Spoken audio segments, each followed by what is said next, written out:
Amantísimo Dios y Padre Celestial, en esta hora, mi Dios amado, le damos gracias, le damos gloria y honra a su bendito y santo nombre, Señor. En esta hora, Padre, nos presentamos, mi Dios amado. Yo presento, Padre, al pastor Hernández, Señor, que va a estar trayendo este estudio, Señor, que sea usted, Padre de la gloria, llenándolo. Gracias por su vida.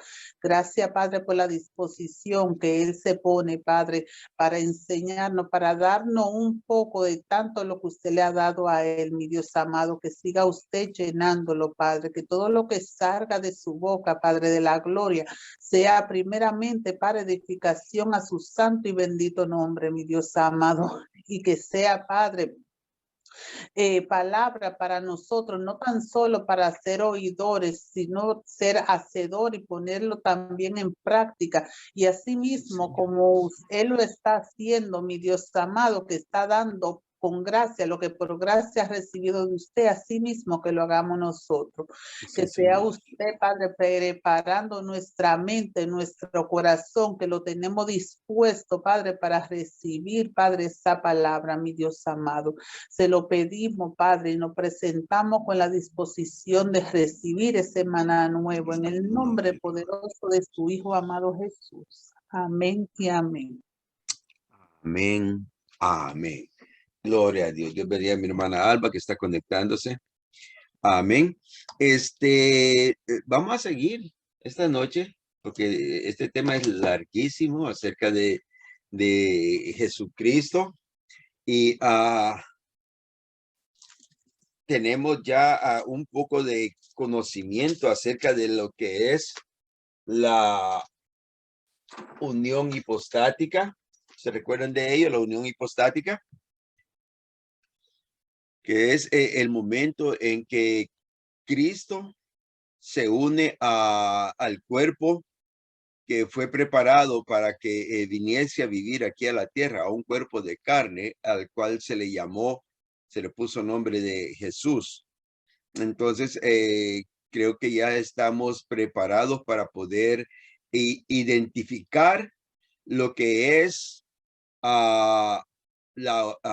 lo que es Cristo y quién es Jesús. No sé si hay alguna pregunta acerca de ello.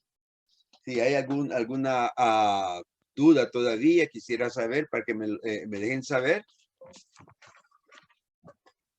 Pues estamos claros. Bueno, déjeme ver si yo estoy clara. Ajá. Bueno, Jesús es el que vino en carne. Uh-huh. Y Cristo es el verbo que de principio. Amén. Ok, pues sí, estoy clara. Sí, sí.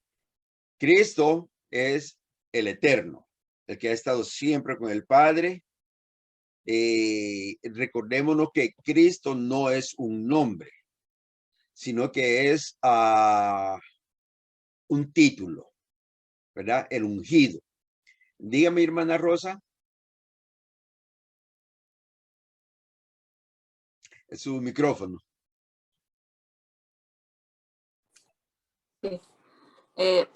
Mi pregunta es, entonces, como Jesucristo tomó el cuerpo humano en Jesús, cuando Jesús murió, el que resucitó fue Jesús como cuerpo glorificado, porque él se apareció todavía, ¿verdad? Él anduvo todavía, después que resucitó, él se apareció a sus discípulos como en cuerpo humano, digamos. Uh-huh. Pero ya el cuerpo era glorificado, ¿verdad? Sí. Quien resucitó no fue Jesús. Quien resucitó fue Jesucristo. Porque el Cristo eterno volvió al cuerpo de Jesús, de carne. Entonces ahora es Jesucristo. Por eso él está como cuando nosotros decimos, cuando la Biblia dice Jesús el hombre que está sentado a la diestra del Padre, es porque ya el cuerpo humano, el cuerpo de carne de Jesús fue transformado a cuerpo celestial, pero el que está dentro de ese cuerpo celestial es el Cristo. Por eso es que él sigue siendo el Dios hombre. Amén. Y entonces, pero en este tiempo nosotros todavía podemos decir, o sea, que sí creemos, Jesús sigue siendo el cuerpo humano que Jesucristo tomó, que Jesucristo se encarnó, ¿verdad? Aquí en la tierra para hacerse hombre. Amén. Entonces, mi pregunta también es, ¿cómo se explica entonces a los judíos ve que no creen en Jesús? Porque dicen que Jesús, ¿verdad? Fue hijo de María de José, porque ellos no aceptan que fue engendrado del Espíritu Santo. Entonces, pienso que esa también es una de las cosas por las cuales ellos también les cuesta aceptar que Jesús es el Hijo de Dios. Y no, o sea, no es para confundirme, pero hay una parte como que no logro como entender muy bien, será de que quiere decir, cuando la Biblia dice que cuando Jesús resucitó, no encontraron nada, ¿verdad? En el sepulcro dice que el cuerpo no estaba, solamente lo único que encontraron fue el sudario con el cual fue el envuelto, ¿verdad? Y hasta eso dice que estaba doblado. Entonces, por esa partecita yo he estado pensando en eso y digo, entonces, si fue Jesús, si fue Cristo el que resucitó, entonces el cuerpo de Jesús, ¿qué pasó? Exacto. Ok. Cuando nosotros seamos transformados en el levantamiento, en el rapto, este cuerpo de carne, dice la Biblia, será transformado en un abrir y cerrar de ojos. Y subiremos a los cielos, junto con los que están durmiendo, subiremos a los cielos y nos encontraremos con Jesús. Eso quiere decir que este cuerpo que nosotros tenemos ahora dejará de existir. No que va a quedar ahí tirado un pozo de sangre como algunos piensan. No, este cuerpo va a dejar de existir por completo porque va a ser completamente transformado, va a ser vuelto una nueva creación, que es la creación espiritual o celestial o glorificado, como queramos decir, que podamos entender de que ya no seremos carne y sangre como aquí en la tierra. Ahora seremos un cuerpo diferente que es parecido al que tiene Jesús. Entonces, lo que sucedió con Jesús es que él fue crucificado y como era de carne tenía que sangrar. Eso es todo lo que vieron los judíos, que él sangró y por eso ellos no podían aceptar que fuese el Cristo, porque el Cristo, si es Dios, no puede morir. Sin embargo, Jesús murió. ¿Se da cuenta? Entonces, ¿por qué murió? Porque como hombre, como sacrificio, él tenía que morir. Porque si no hay muerte, no hay aceptación de testamento. O sea, lo que el Señor vino a entregarnos no lo hubiéramos recibido si él no muere. Entonces, como hombre, tuvo que morir. Pero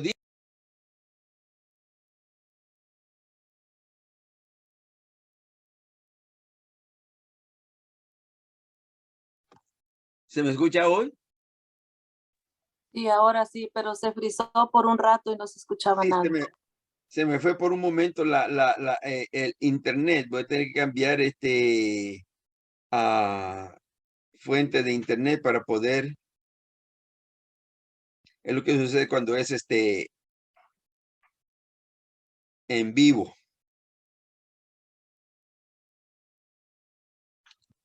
Amén.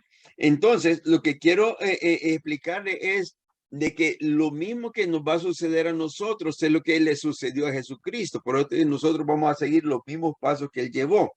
Los judíos no lo pueden aceptar simple y únicamente, primero, porque él no se presentó como el el rey poderoso que venía a librarlos de la opresión de los enemigos, sino que se presentó como un siervo humilde. ¿Se da cuenta? Ese es uno de los primeros problemas. Segundo, él se presentó como hijo de María y José.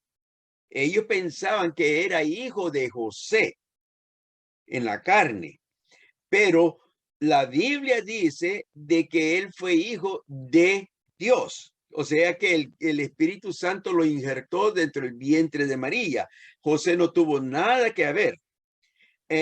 Ahora los judíos se están inventando de que, para cubrir esa partecita, de que cuando María fue a visitar a su prima, que entonces allá se encontró a un soldado romano y hasta nombre le han puesto, y que ese es el causante del embarazo de ella, lo cual definitivamente es una absurda mentira que no tiene ningún valor. ¿Me entiende? Entonces, Jesucristo no cumplió, Jesús no cumplió en sí todas las expectativas de los judíos, porque los judíos querían una cosa diferente a lo que él se presentó. Pero cuando nosotros escuchamos y entendemos lo que la Biblia nos enseña, nos damos cuenta de que Cristo, el Eterno, vino a través del Espíritu Santo que hizo sombra sobre María.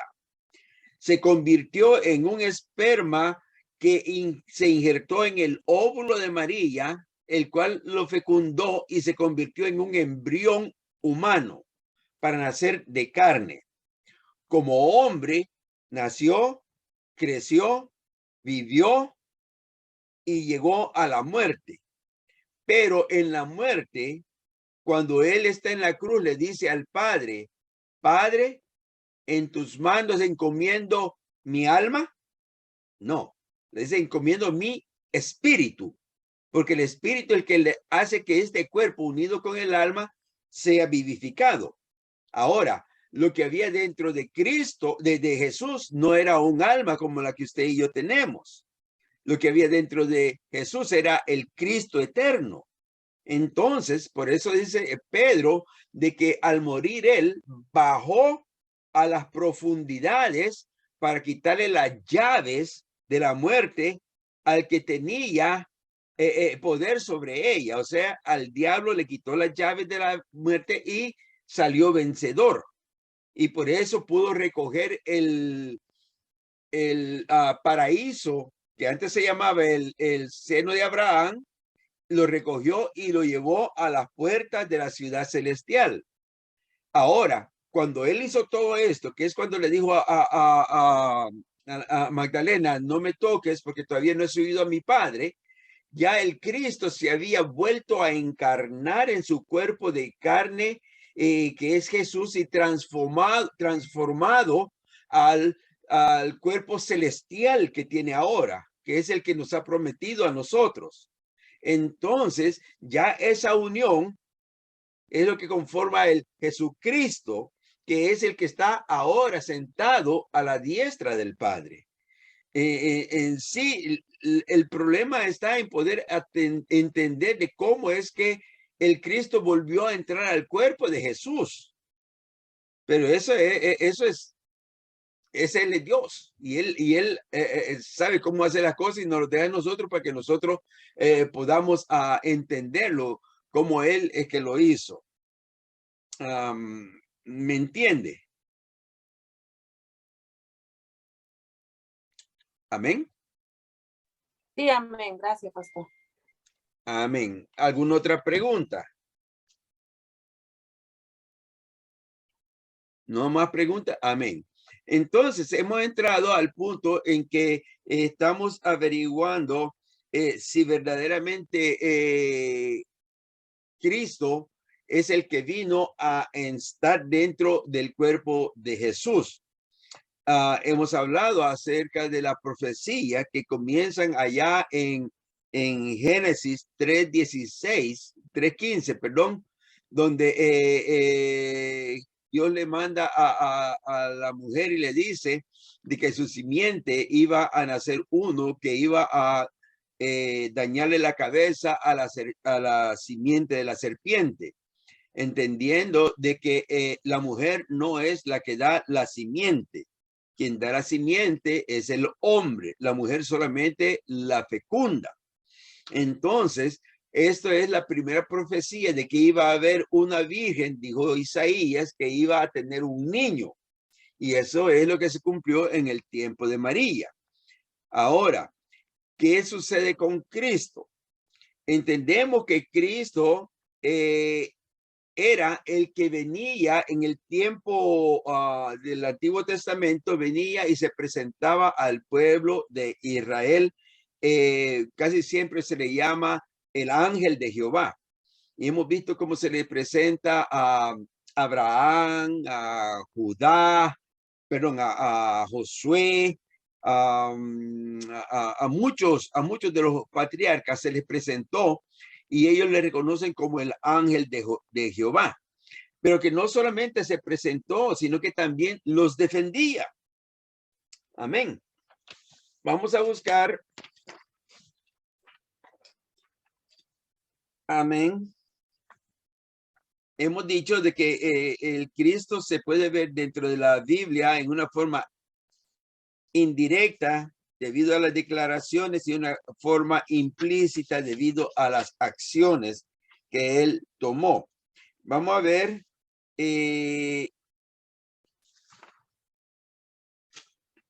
las implicaciones de que el Hijo de Dios es eterno. Sí, vamos a ver. La palabra de Dios constante y consistentemente implica la preexistencia y eternidad del Señor Jesucristo. Entre las pruebas obvias de este hecho puede resaltar varias. 1.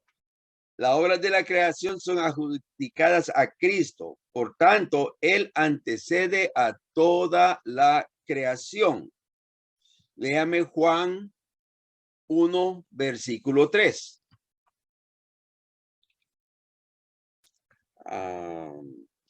Amén. Amén. 1:3. Todas las cosas por él fueron hechas y sin él nada de lo que ha sido hecho fue hecho. Amén. Ahora, cuando está hablando ahí, ¿de quién está hablando Juan? ¿De Jesús o del Cristo? Pregunta. Del Cristo. De Cristo. ¿Por qué? Porque cuando vemos el versículo 1 y el versículo 2, Juan está hablando del verbo. Aquel verbo se hizo carne y vimos las obras de él. ¿Ve? Entonces él nos da a entender de que a través del verbo, a través de Cristo, todas las cosas por él fueron hechas. No fue a través de Jesús, fue a través del verbo. Amén. Colosenses 1:16. Hermana María, Colosenses 1:16.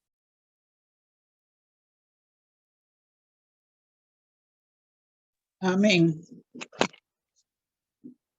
Amén.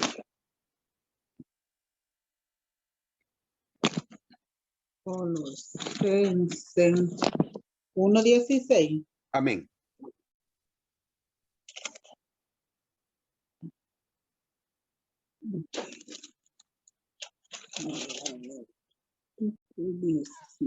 Sí. Amén. La palabra se lee en el nombre del Padre, del Hijo y del Espíritu Santo. Amén.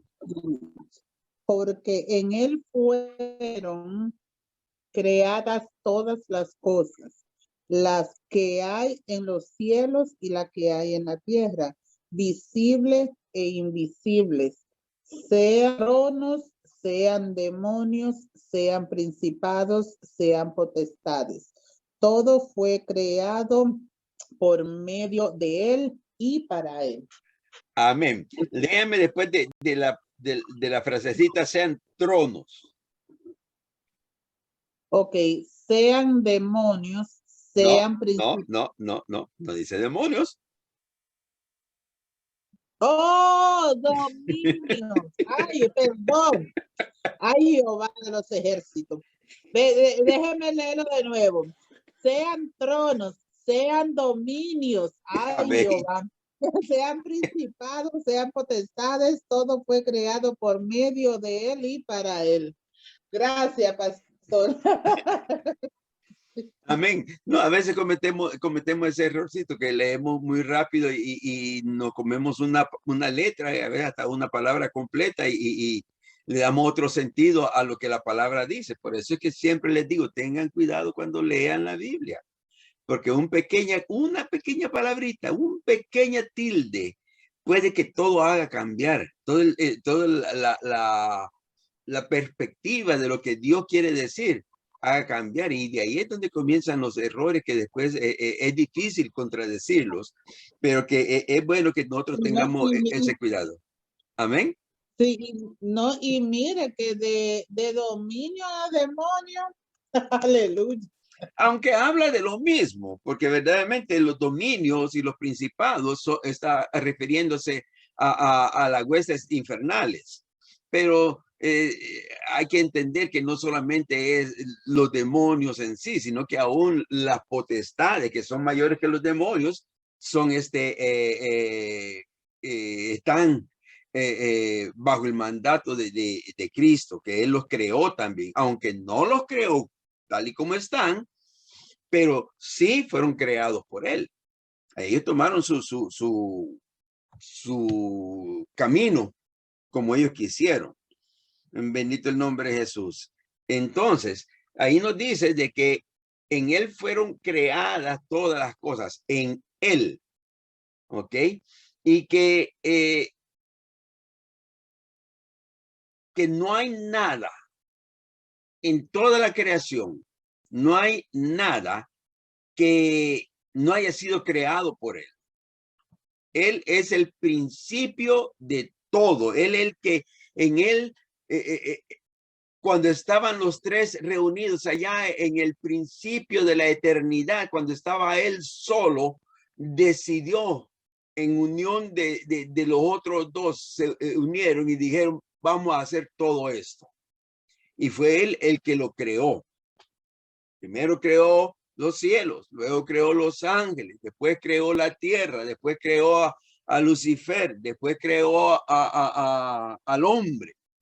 Y así ha sido en toda la creación. Ahora, un punto bien interesante que tenemos que tomar en cuenta es que cuando él habla de que él descansó allá en el séptimo día, no significa que él dejó de crear o que él dejó de trabajar, porque él no se cansa, sino que él puso de que el séptimo día iba a ser de descanso para el hombre. Por eso es que la palabra más tarde nos dice que el día de descanso fue hecho para el hombre, no el hombre por el día del descanso. ¿Te das cuenta? Dios siempre ha sido haciendo y sigue trabajando desde la eternidad y seguirá hasta la eternidad. Bendito el nombre de Jesús. Amén. Hebreos 1:10. Hermana Alba, Dios le bendiga.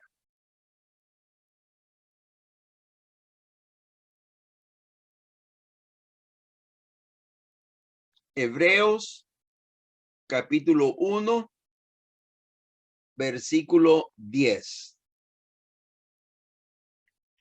Gloria a Jesús. Hebreos 1 dice. 10. Hebreos 1. 1:10. 1:10. Amén. 1:10. Gloria a Jesús santo, bendito eres Jehová. Dice así la palabra de Dios en Hebreos capítulo 1, versículo 10.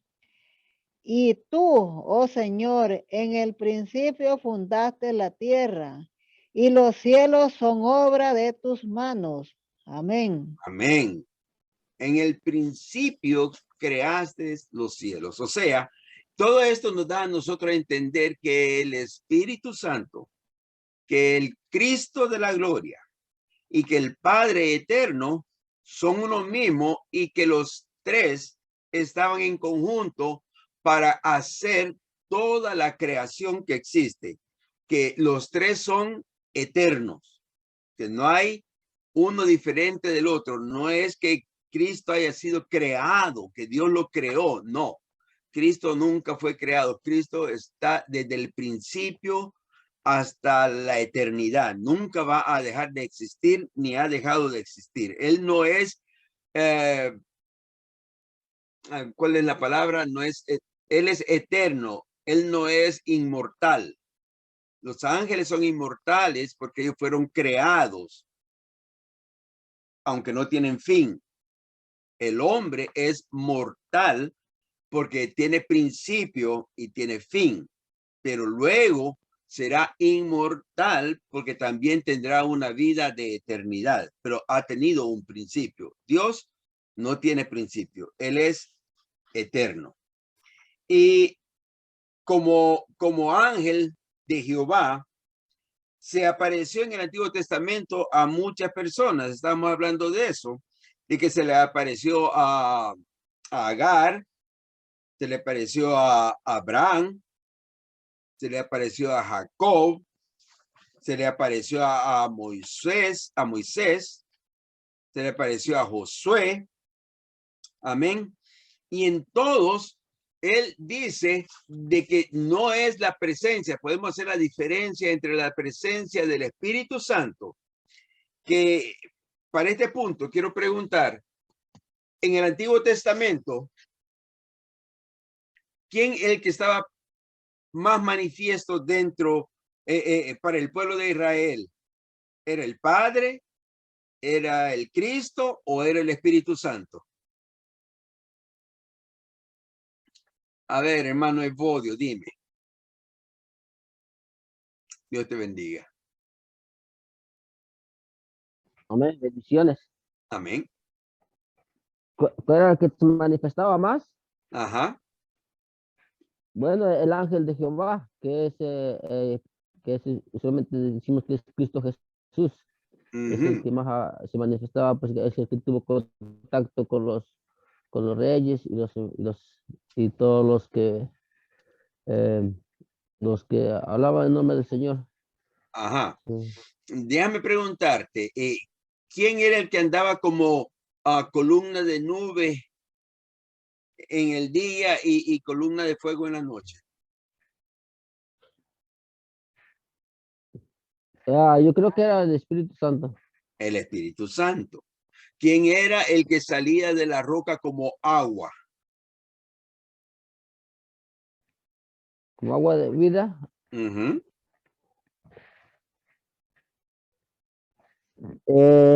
Espíritu Santo. El Espíritu Santo. Cuando nosotros vemos las manifestaciones dentro del Antiguo Testamento, nos damos cuenta que el que más se manifiesta ante el pueblo de Israel fue el Espíritu Santo. Es el que los guiaba, el que les hablaba, es el que les enseñaba.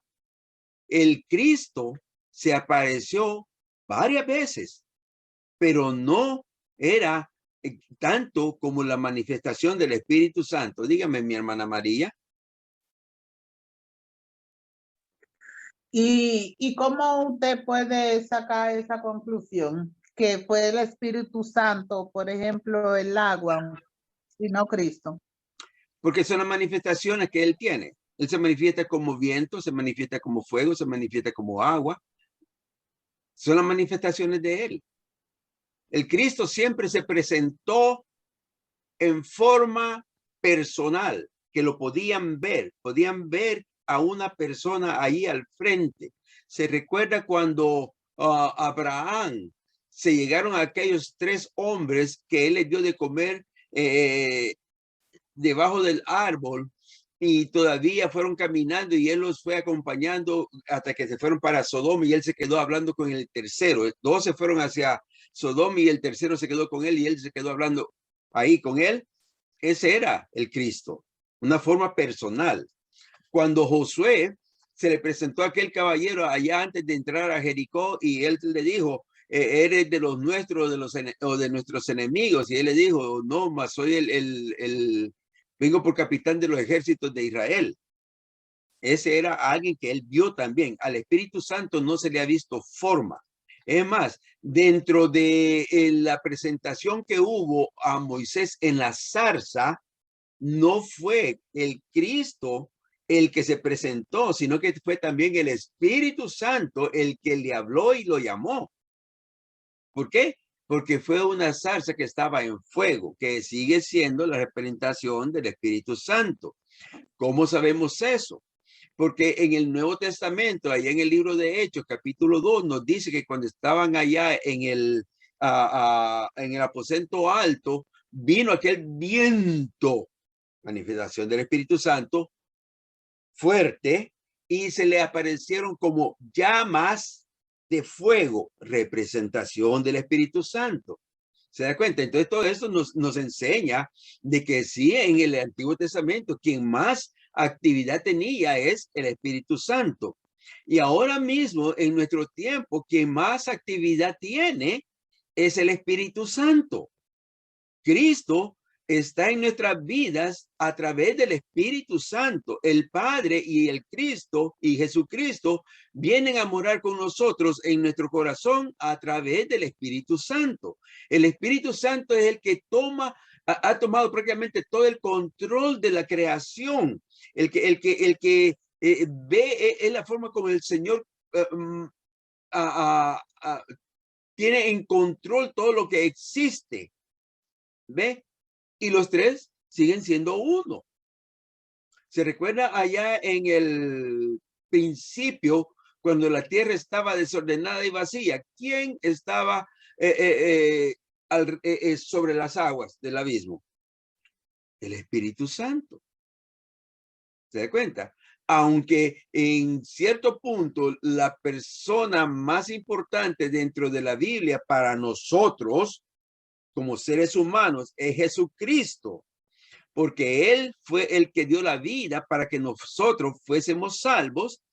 Aún así fue el Espíritu Santo el que lo resucitó, fue el Espíritu Santo el que lo guió, fue el Espíritu Santo quien hizo las obras, no el Cristo maravilloso. Y no pudo haber sido el Padre, porque el Padre, si llega a poner un pie en esta tierra, se destruye por completo, se destruye.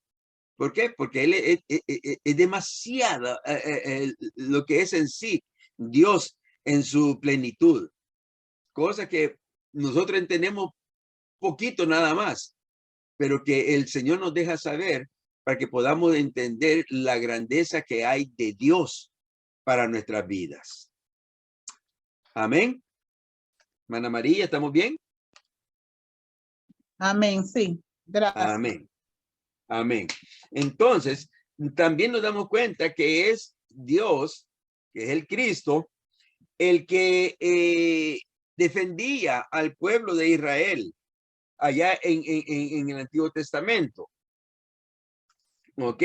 Y en el Salmo 110:1 dice, Jehová dijo a mi Señor, siéntate a mi diestra hasta que ponga a tus enemigos por estrado de tus pies. Wow. O sea, que el Señor le dijo a Jesucristo, no al Cristo, no a Jesús, sino ya a la combinación, ya al Dios hombre, le dijo, siéntate a mi diestra. ¿Ok? Que es el mismo lugar que él había tenido desde antes de la creación de todo. Amén. Además, los nombres que el Nuevo Testamento le dan, además los títulos que se le dan al Señor Jesucristo indica que la eternidad es parte de sus atributos. ¿Cuáles son los nombres que se le dan a Jesús? A Jesucristo. Él es Alfa y Omega. ¿Qué significa eso, mi hermano Juan? Dios te bendiga.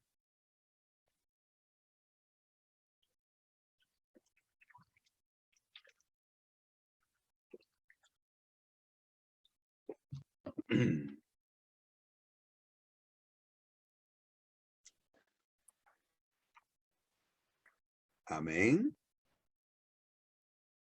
No se te oye, varón.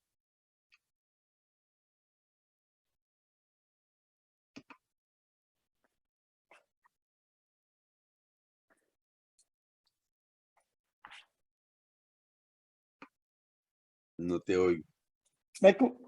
Ay, casi, casi.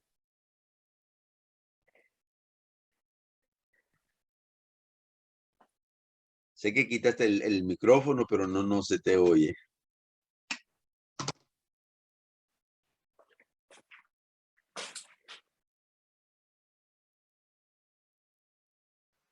¿Me escucho bueno, ahora? Ah, ahora sí. Aquí ando yo buscando señal con una antena. Dios les bendiga a todos. Amén. Bueno, la pregunta que hizo, ¿cuál fue, Banón? Perdonen. ¿Qué ¿Y significa alfa y omega? Amén. Principio y fin. ¿Cómo tú sabes eso?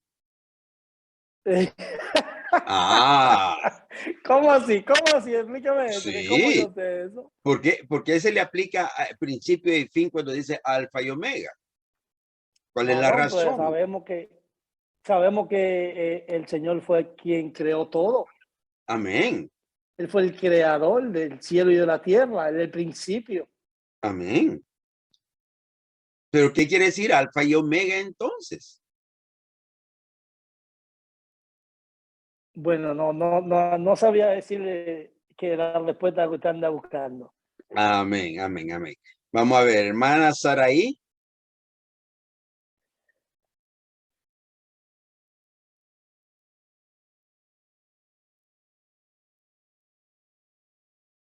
Dios le bendiga, pastor. Amén, mi amada. La verdad no sabría darle la respuesta, pastor. Amén, amén. Ok. Cuando decimos alfa y omega, el escritor se está refiriendo al abecedario griego que comienza con la palabra, con la letra alfa y termina con la letra omega. Entonces está diciendo, como dijo el varón, principio y fin. Pero hay que entender que es esa razón de por qué alfa, de dónde vienen esas palabras. Definitivamente es el abecedario. O sea que fuera de él no existe una palabra creada. Todo está dentro de él. Esa es la razón cuando dice alfa y omega. Se le llama también el Cristo. Pero vuelvo y repito. Perdón, Cristo no es un nombre. Cristo es un título que significa el escogido, el ungido. Recordémonos que el nombre verdadero de Jesucristo, nosotros no lo conocemos. Nosotros no sabemos cuál es su nombre verdadero.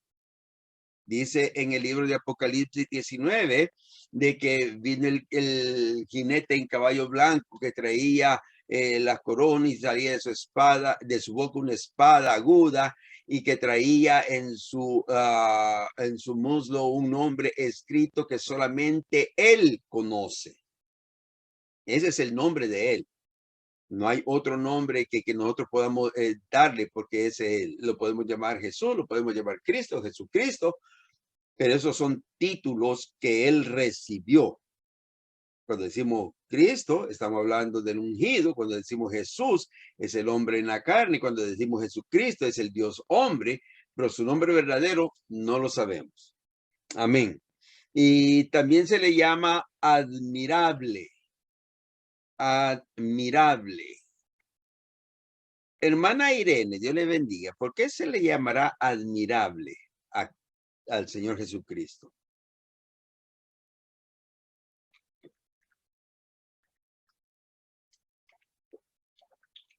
Aleluya, Dios le bendiga. Admirable, la palabra lo dice, que es alguien que produce admiración. Un Dios todopoderoso, no se admira de su poder, de su gloria y de todo lo que Él es. Para mí eso es lo que significa admirable. Alguien que atrae la atención. Amén. La admiración, la atención. Amén. Tremendo, sí, sí, eso es. Aunque recuérdese que allá en Isaías dice que le veremos, mas sin agrado. sin nada que lo atraiga a él. Pero cuando está hablando así, no es como algunos quieren dar a entender que la personalidad de Jesús no era atrayente o que no tenía muy buen físico, que por eso dice que lo veremos más sin atracción. Sino que lo que Sin está hablando atractivo, dígame una ¿Perdón? cosa, pastor, perdóneme que Dígame. lo interrumpa. Amén. Cuando dice esa palabra, no se refiere a cómo estuvo Cristo en la cruz, Jesucristo, que estuvo todo desfigurado, que lo lastimaron, lo golpearon. Ya él ahí no se veía agradable, ya él ahí se veía, yo me imagino lo terrible que se veía su aspecto por todos los golpes y todo el sufrimiento que él padeció. Por eso es que yo pienso en mi pensamiento personal que tal vez por eso que dice esa palabra, que lo Exacto. veremos más inatractivo para que lo deseemos. ¿Qué Exacto. deseamos nosotros? ¿Qué deseamos? La salvación que nosotros tuvimos mediante ese sacrificio en la cruz. Este es mi pensamiento. Amén, amén, amén, así es. Eso es lo que nos dice ese versículo en Isaías, porque lo que está hablando es acerca de cómo lo iba a ser maltratado, de cómo lo iban a deformar con los golpes. Por eso dice que lo íbamos a ver sin ninguna atracción, no porque él fuese una persona de poca atracción, no, es que él va a ser completamente deformado. Su cara, imagínese una cara toda golpeada, toda moratada, toda ensangrentada. ¿Quién se acerca a decir que le agrada? No le agrada a nadie.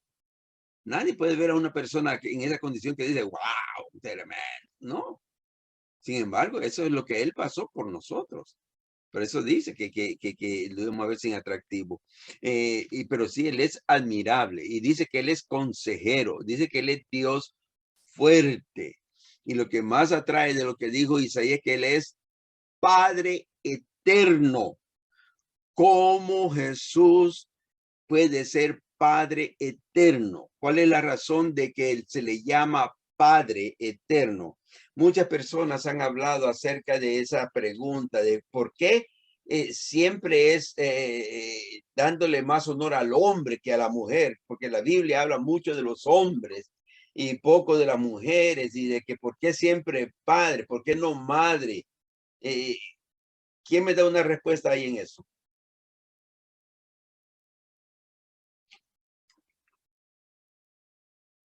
Vamos a ver, voy a llamar a mi hermano Rogelio. Dios te bendiga.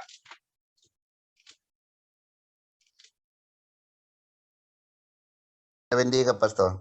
Amén. ¿Será que la Biblia es machista?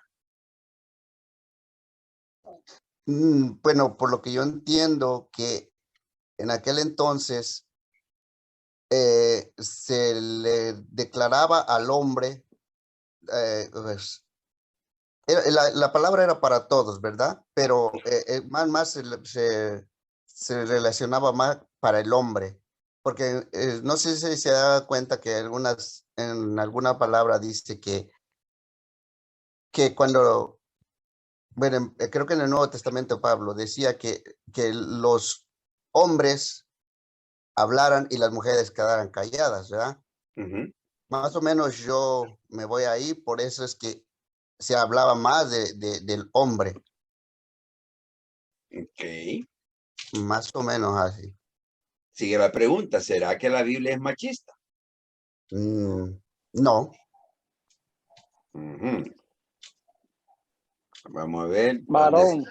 Dígame, siervo. Tenemos que acordar, ¿verdad? Que el llamado que el Señor hizo fue al hombre quien se lo hizo. Ajá. Lo primero que el Señor creó fue al hombre. Y creo que el llamado fue al hombre. Ahora bien, no es que él sea el Señor machista, sino que el primer legado que se hizo, a quien se le hizo, no fue a la mujer, sino fue al hombre que se le hizo. Amén, amén en eso. Amén. Pero entonces, ¿por qué él toma la posición de padre, no de madre?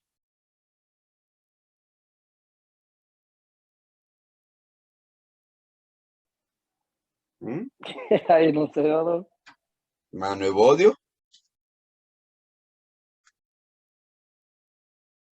Amén. Yo creo que porque como usted acaba de decir hace rato, que el Padre es el que crea, es el que da como usted dijo, o como se dice, es el que procrea, porque la mujer solo es la que recibe. Entonces, como el Padre es el creador de todas las cosas, por eso mismo yo creo. Amén. Amén. Dígame, hermana María. Yo creo que mi pensar es que todos fuimos creados para desempeñar un papel. Amén. Y claro que no, que la Biblia no es machista, porque él hizo todo perfecto.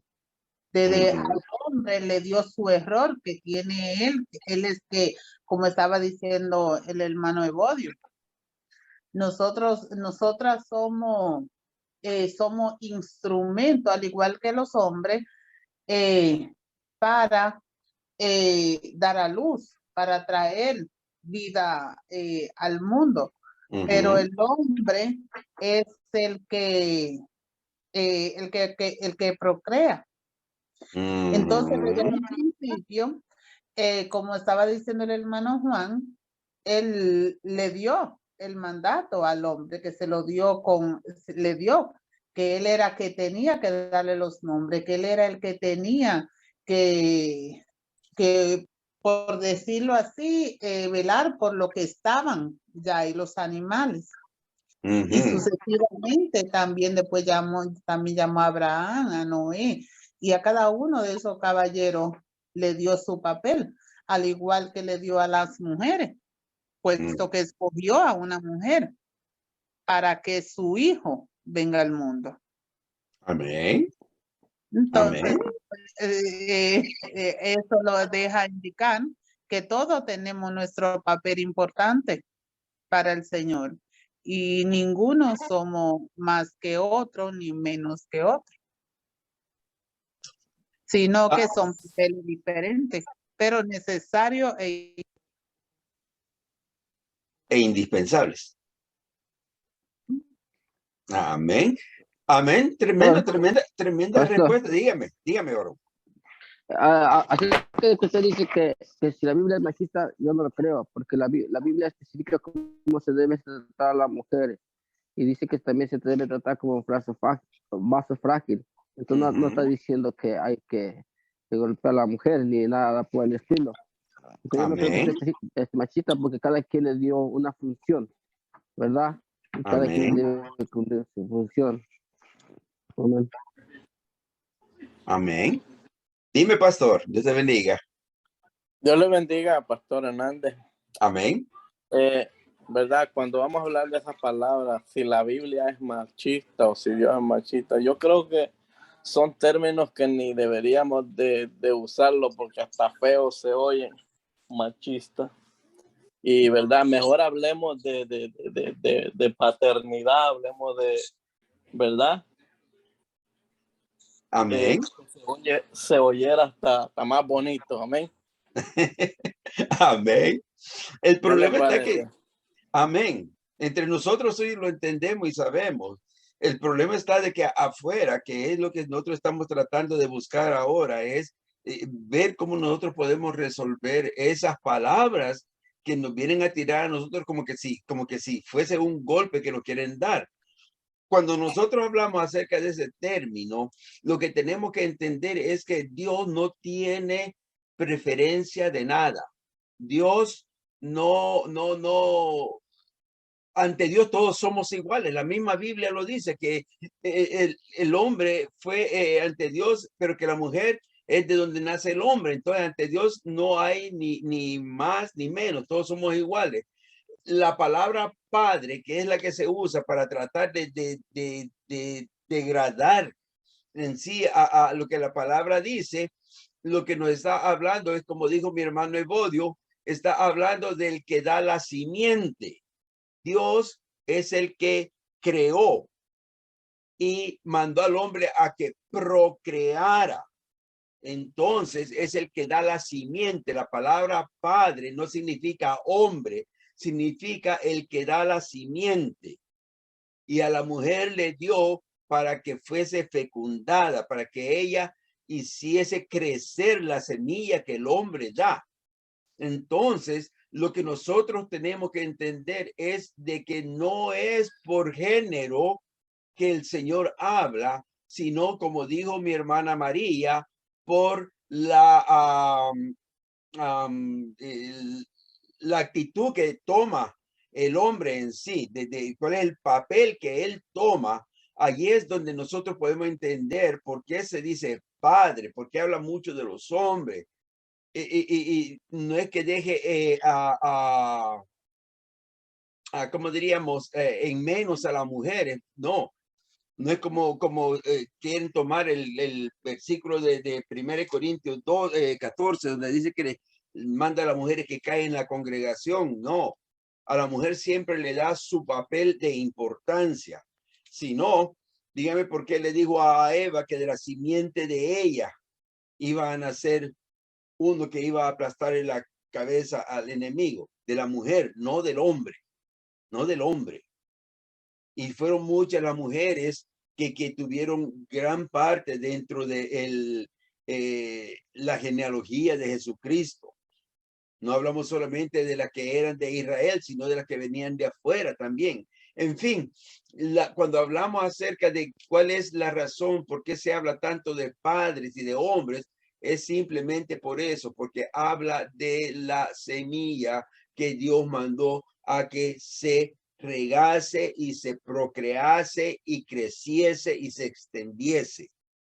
Esa es la única razón. No es para hacer creer que al hombre que es mejor que todo. No, en ningún momento. Amén. Y sí, dentro de nosotros podemos hablar acerca de esto en otras palabras más elocuentes, pero no esperamos que los de afuera nos hablen así, y tenemos que estar preparados para ello. Amén. Ahora, dice que Él es Padre eterno, Él es Dios con nosotros, el gran Dios y Salvador, Él es Dios bendito para siempre. Todos estos títulos identifican al Señor Jesucristo con la revelación del Antiguo Testamento acerca de Jehová, Dios. Amén. Bendito es el nombre de Jesús. Vamos a tratar de ver ahora el punto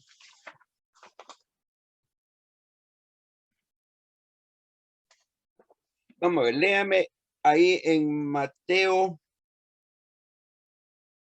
28:19.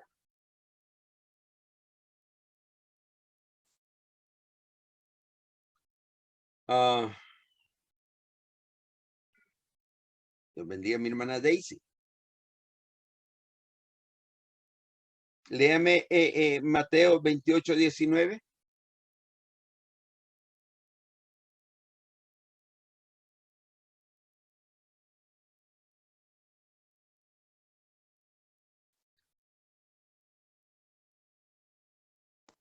Gloria a Dios. Amén.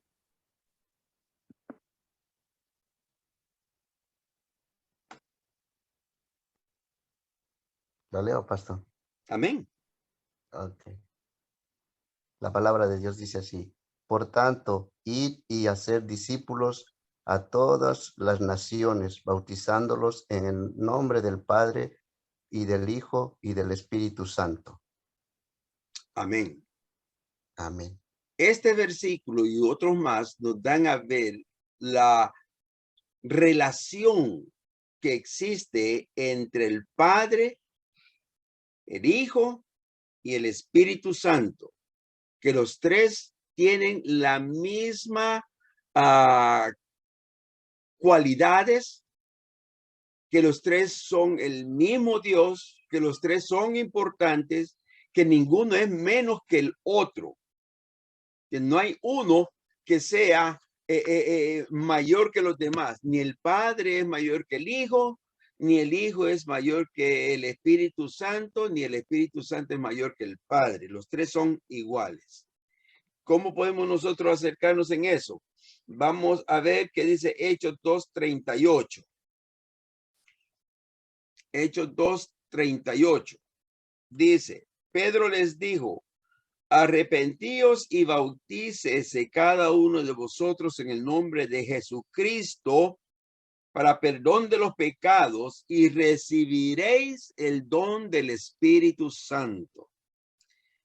Qué interesante es entender de que Jesucristo siempre le dio la prioridad al Espíritu Santo. Siempre. Y que el Padre le da la prioridad al Hijo. Y el Espíritu Santo le da la prioridad al Hijo y se la da también al Padre. Entonces, ¿quién es el mayor de los tres? Ninguno. Los tres son iguales. No hay ninguna diferencia. Por eso cuando nosotros oramos al Padre, estamos orándole al Hijo y al Espíritu Santo. Algunas personas dicen, pero entonces, ¿por qué no le oras al Espíritu Santo? Sí, podemos orar al Espíritu Santo porque es el mismo Dios. Es el mismo Dios. No hay diferencia. Lo que nosotros tenemos que hacer simplemente es acatar lo que Él dice en su palabra y entender que Él es uno solo. Perdón, 1 Corintios 1:3. A ver, hermana Rosa. 1 Corintios 1:3.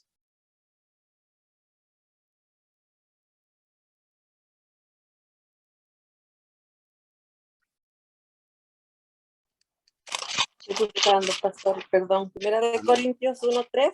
Amén. Amén. Dice la palabra. Gracia y paz a vosotros de Dios, nuestro Padre, y del Señor Jesucristo. De los dos. O sea que la paz viene de parte de los dos. No hay una diferencia en eso tampoco. Es lo que nos da a entender a nosotros que esa relación de Padre e Hijo y Espíritu Santo nunca va a terminar, que siempre serán lo mismo. Amén. Él es llamado Dios. ¿Quién es llamado Dios? Jesús. Vamos a ver. Romanos 9:5. Dice, de quienes son los patriarcas y de los cuales según la carne, vino Cristo, el cual es Dios sobre todas las cosas, bendito por los siglos. Amén. Cristo está ahí definiéndolo completamente, lo está diciendo directamente. Cristo vino en carne. No se presentó como quieren decir los mormones, que simplemente fue una presentación fantasmal, algo, ¿cómo dice? Algo que se proyectó. No, él vino en carne. Cristo vino en carne y vivió en carne en medio de nosotros para que nosotros podamos vivir de acuerdo a lo que él nos enseñó. ¿Y qué es lo que él nos enseñó? Él nos enseñó que aún viviendo en la carne, nosotros podemos vivir una vida santificada y agradable al Padre. Esa es la razón importante por la cual Cristo vino a vivir en medio nuestro. No es para que le diéramos, lo levantáramos como querían hacer los judíos, no. Él vino para demostrarnos a nosotros, para darnos una lección presencial, algo que podía verse, de que sí, es posible vivir una vida separada del pecado. No va a ser fácil, porque él mismo lo experimentó, que no iba a ser fácil, pero es posible. Todo está en que nosotros querramos hacerlo, que nosotros tratemos de vivir de acuerdo a sus mandamientos. No hay otra forma como nosotros podemos acercarnos hasta la estatura del hombre que él demanda. Juan 1:1 dice, en el principio era el verbo y el verbo era con Dios y el verbo era Dios. Los testigos de Jehová le ponen ahí una palabrita y dice, y la palabra era un Dios. Esa palabrita no existe dentro del vocabulario griego, no se puede poner porque está contra las leyes gramaticales del idioma griego. Tiene que ser simplemente era Dios, porque ya estaba definido lo que está, el verbo que tenía que darse. Así que cuando nos habla de eso, nos da a entender que el Cristo estuvo desde la eternidad. En Juan 1:4 dice, en él estaba la vida y la vida era la luz de los hombres. ¿En quién estaba la vida? En Jesús. Y él mismo era la luz de los hombres. Jesús dijo en Juan 14:6, yo soy el camino, la verdad y la vida, y nadie viene al Padre sino por mí. Eso nos enseña a nosotros la inmutabilidad. ¿Sabe lo que significa la palabra inmutabilidad? Significa que Él no cambia. Que Él es el mismo ayer, hoy y por todos los siglos, en la eternidad. Y entonces, si Él no cambia, ¿por qué en este tiempo nosotros no podemos ver las obras que Él hacía, pongamos 50 años atrás? No tanto, para no irnos muy lejos, porque si nos vamos más lejos, no seríamos testigos de las cosas que Él hizo.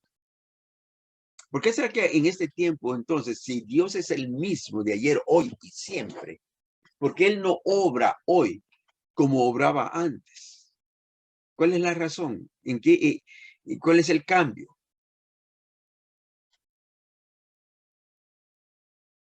Dígame, hermana Rosa.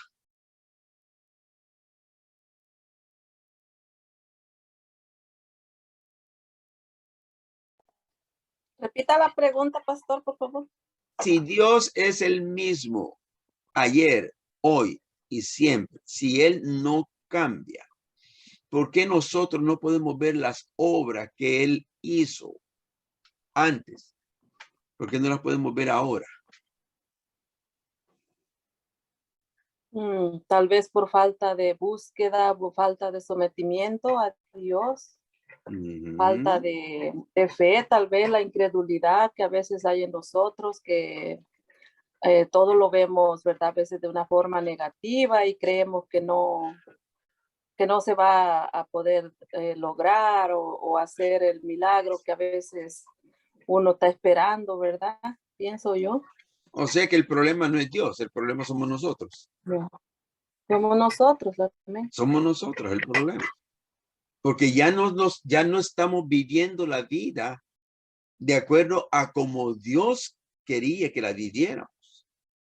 La vida de la iglesia antigua ya no es lo que nosotros estamos viviendo hoy. La iglesia moderna se ha modernizado demasiado, es más, le ha dado permiso aún a la mundanalidad que entre dentro de ella.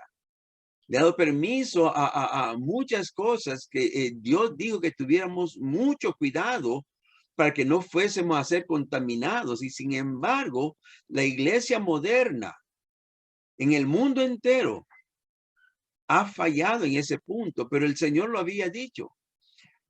Dijo de que iban a haber 10 vírgenes y que las 10 se iban a adormecer, iban a dormirse.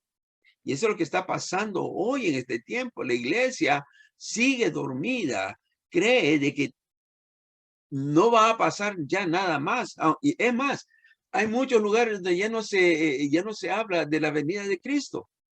Ya no se le tiene ese sazón de creer de que pronto va a haber un arrebatamiento. Es más, hay muchos incluso de lo que se dice iglesia pentecostal que no creen en el arrebatamiento.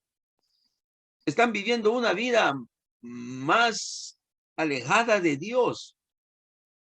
Y todavía quieren llamarse iglesias de Cristo. Y aquí entran todas esas sectas que se han levantado, como dice la misma Biblia, lo que hacen es que profanan el nombre de Jesús. Y por eso el hombre de afuera, el hombre pecador, no tiene ni idea de qué hacer, no sabe para dónde agarrar, porque hay una iglesia que dice esto, otra iglesia que dice aquello, otra iglesia que dice lo otro, que no hay que levantar las manos para orar, que hay que orar bajito, que hay que orar alto, que hay que ayunar, que no es necesario. Hay una mezcolanza en todo.